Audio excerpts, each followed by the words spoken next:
ჩვენ ანალიზი რომ გავაკეთოთ და ეს ანალიზი რო იყოს სწორი, უნდა დავიწყოთ ფუნდამენტიდან რა არის რეალურად ამ ყველაფრის მიზეზი, რასაც ახლა ქართული ოცნება აკეთებს. რეალური მიზეზი არის ის, რომ მათ აქვს სისტემური პოლიტიკური კრიზისი. ეს არის სახეზე, ამიტომ ეს კრიზისი აქვს დასაძლევი. პარალელურად მათ უკვე შეექმნათ შიდა კომუნიკაციის კრიზისი საკუთარ ამომრჩეველთან.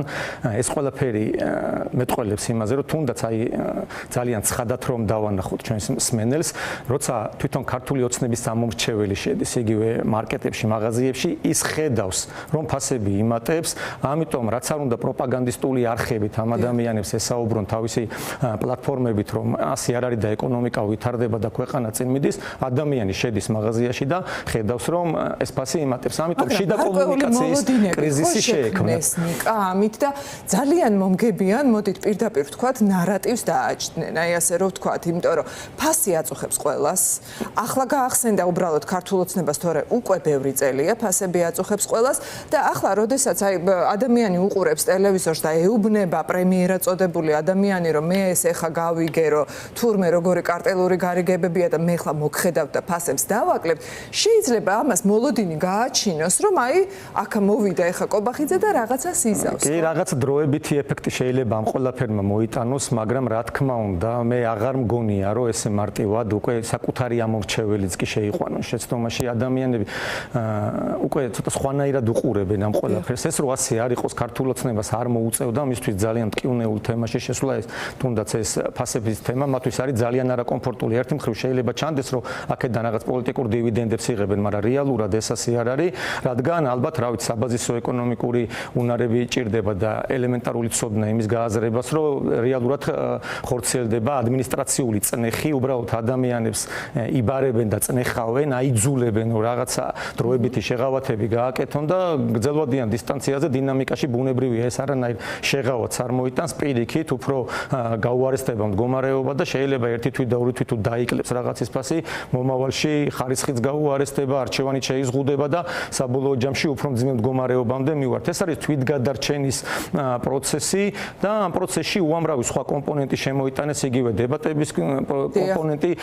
აი ეს დებატებიც არ ვარ მე დარწმუნებული, რომ საბოლოო ჯამში გაიმართება თუ არ გაიმართება, უბრალოდ ისინი ცდილობენ, რომ პოლიტიკური დღის წესრიგი წაიღონ, მედია ამაზე ასაუბრონ, პოლიტიკოსები ამაზე ასაუბრონ, რეალურად ეს არ არის მათი ინტერესი. რეალურად მათი ინტერესი არის, რომ ეს სისტემური პოლიტიკური კრიზისი და რაღაცნაირად ეს შიდა კომუნიკაციის კრიზისი დაძლიონ. ეხლა არიან ძალიან მძიმე მდგომარეობაში და პარალელურად შიდა კლანური გადალაგება ხდება, ეს ანტიკორუფციული ჭყალებში პოლიტიკას ამას ემსახურება, რეალურად ბუნებრივია სელექციური მიდგომები არის და სელექციური მიდგომებით კორუფცია სისტემურად ვერ დაუპირისპირდები, თორემ ნუ ეხლა სულ ახალი ამბავი, ეს ილია ღუდუშაურის ამბავი, იყო არაერთი მონაცემი, რაღაც მილიონიანი ტრანზაქციები, ადამიანი მილიარდიანი ბიუჯეტის მქონე უწყებას ხელმძღვანელობდა შესყიდვების მიმართულებით და წლების განმავლობაში არც ერთი კითხვა არ დასმულა, არც ერთი რეაქცია არ ყოფილა, არანაირი გამოძიება არ ყოფილა. ბუნებრივია, რომ ეს შედაკლანური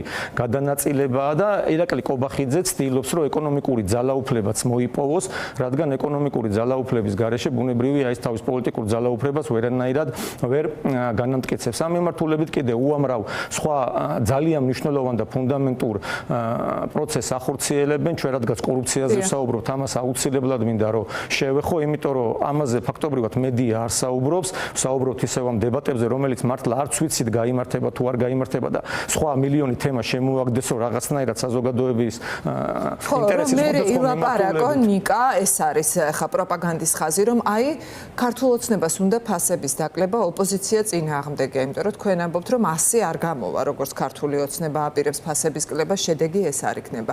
აი ქართულ ოცნებას დებატები უნდა, პოლიტიკური სივრცის გახსნა უნდა, რაღაც აი ამ დაპირისპირების შემცირება, მაგრამ ოპოზიცია წინააღმდეგია.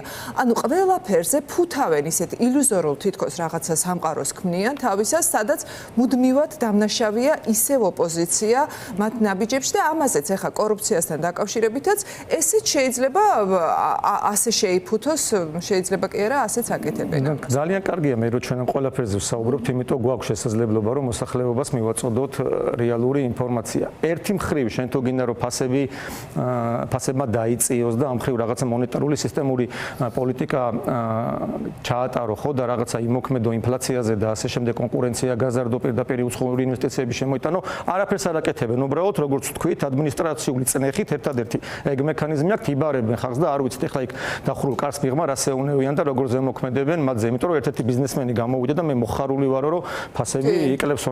პარადოქსია ესეთ რაღაცას, რომ ბიზნესმენი ტყვის ბუნებრივია, რომ მასზე წნეხი განხორციელდა, მაგრამ უყურეთ ეს არის კომპლექსური საკითხი.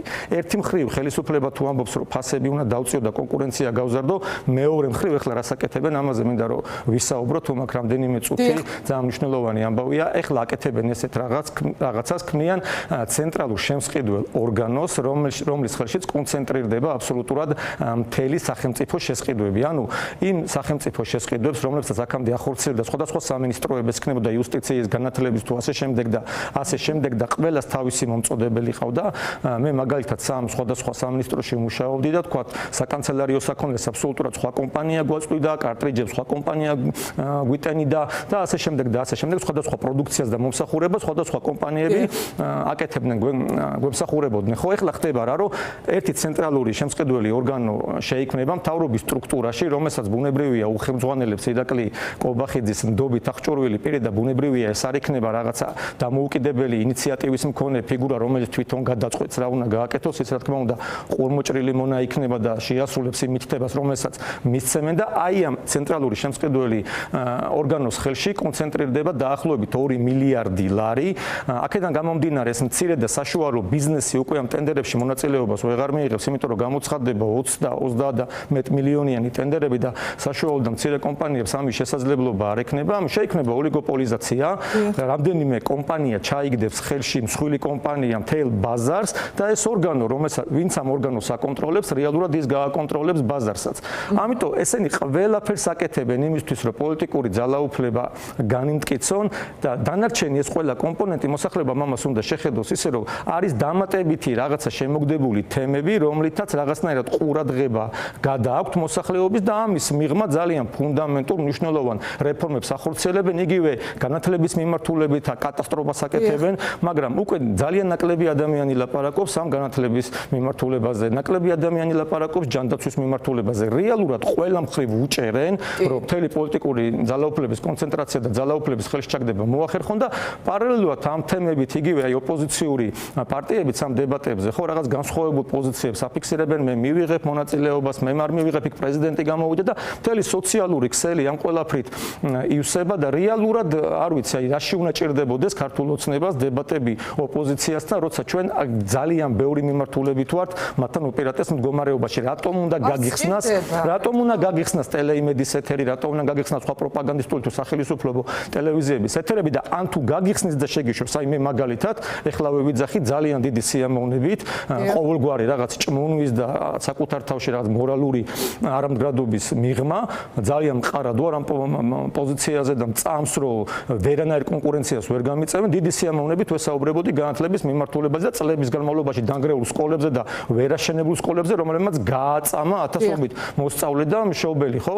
და აი ამაზე არ ვიცი რა უნდა დამიპირისპირო და თუ ეს პლატფორმა მომეცემა სადაც ასეთი დებატები ნიკარას ამას გეუბნებით რომ არ იქნება. თვითონ თქვენს და რომ დააკონკრეტეს მერე და ჩაშალეს უფრო დეტალურად ეს თემა თქვენს რომ ბურთი უნდა გადავაგდოთ მათ მოედანზე.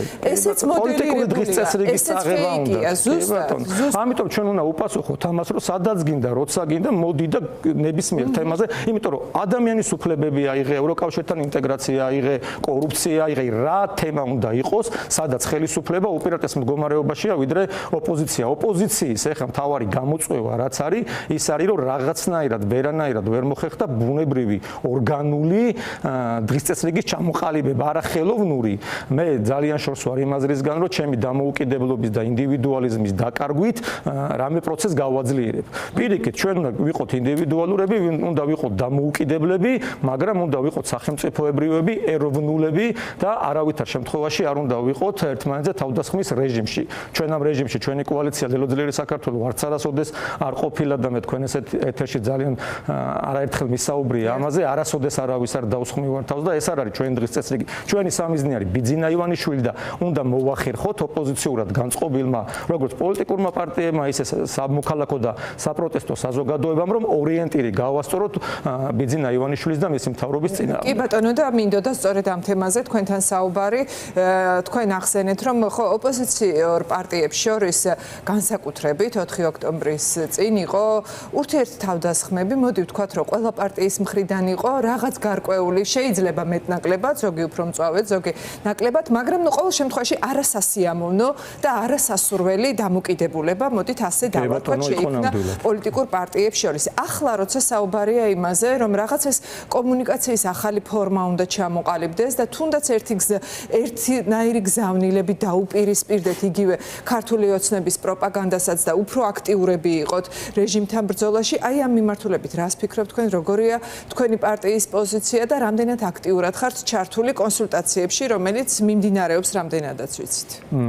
ჩვენი კოალიციის ლელოძლიერი საქართველოს პოზიცია არის ის, რომ საუბარს ბუნებრივია წინ არაფერი არ უდგას, ეხლა ჩვენ საუბრობდით და არა თუ ოპოზიციურ პარტიებთან და საზოგადოებასთან, აგერ ვამბობ, რომ ხელისუფლებასაც უნდა ელაპარაკო და ედებატო და ეკამათო და საუბარია, ხო, თავი და თავი ყველაფრის, საიდანაც შეიძლება რომ რაღაც გარკვეულ შედეგებამდე მიხვიდე. ბუნებრივია ეს საუბარი საჭიროა, ოღონდ აუცილებლად და გარდაულად ეს ყველამ უნდა გაიაზროს, რომ არ შეიძლება განსხვავებული აზრის მიუღებლობა, როცა ჩვენ საუბრობთ, ერთმანეთს უნდა მოვუსმინოთ, ერთმანეთის აზრი უნდა გავითვალისწინოთ და აი ამ პროცესს თუ მივახცევთ, ამ შემთხვევაში რა თქმა უნდა, ცალსახად და უდაო ჩვენ ამ საუბრების მომხრეც ვართ, ყოველთვის ვიყავით ამის მომხრე და არასოდეს ამის საწინააღმდეგო არც გვითქვამს, არც გვიმოქმედია და ეხლაც მზად ვართ, რომ ნებისმიერ საუბარში, რომელიც შეეხება ჩვენი ქვეყნის ეროვნულ და სახელმწიფოებრივ ინტერესებს, ჩავერთოთ. ოღონდ კიდევ ერთხელ ვაფიქსირებ, ეს უნდა იყოს შიგნიდან უნდა მოდიოდეს, გონებიდანაც ბუნებრივია, მაგრამ ეს უნდა იყოს ორგანული, ბუნებრივი და არავითარ შემთხვევაში მე პირადად არ ვეთანხმები არანაირ ხელოვნურ გაერთიანებებს, რომლებიც